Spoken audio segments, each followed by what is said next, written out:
Okay guys, so today we're going to be talking about the cable pull-throughs. It's a really good variation to our stiff-legged deadlift or anyone who has troubles feeling their glutes and their hams. Also really good glute and ham, obviously builder. To start this exercise, we need to create our 3 points of contact with our feet. So what is this exactly? If we come up onto our big toes, we're going to feel the bones here, here, here, and here. They are our points 1 and 2. So 1 in line with our big toe, 2 in line with our pinky toe. And if we rock back onto our heels like so, we're going to feel point number 3. Now, why is that important? Well, we want to create a screw-like pattern into the ground called external rotation. And the reason being is that way then we can create as much tension through our glutes when we perform the exercise. So our glutes, what movements do they do, or what do we want to know about our glutes? Well, our glutes do 3 movements. Movement number 1 is external rotation.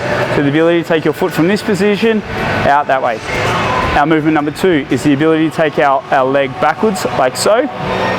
And movement 3 is to bring our hips forward as such. Now, we are going to nail 2 out of the 3 possible movements for our glutes in this exercise alone. So it's a really good exercise for that matter. Now, we want to screw our feet into the ground. So pretend that I put 2 skewers through here, 2 skewers through there, and 2 at the back there. These points of our feet are now pinned to the ground. We're going to screw our feet in, push our knees out, and create tall shins. You'll feel this travel all the way through your glutes and into your hamstrings by creating the tension through the ground. So you want to create pretend that there's a line in the middle of your feet. This is a connecting part of the floor, and you're going to push the floor apart. Now, you're also going to need to learn how to do a hip hinge pattern. Now, a hip hinge pattern is the ability to take your hips out like so. For anyone learning, grab yourself a pole and try and touch your backside on the pole, and all you have to do is slightly walk your way out, and you should be able to get yourself into this exact position that you're after. So let's go through the exercise now.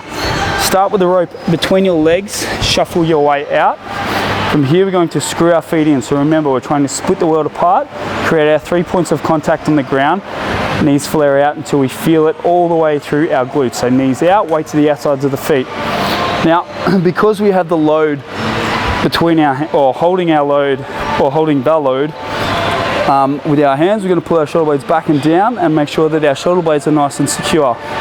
Again, screw your feet in, knees come out. Now we're just going to hip hinge and follow the line of the cable, and then come up sharply. Bang, 1. Knees out, following the line of the cable. There's 2. And keep this pattern going until you're fatigued through your hamstrings and glutes. Guys, that is how you perform the cable pull through. I hope you enjoy it for today.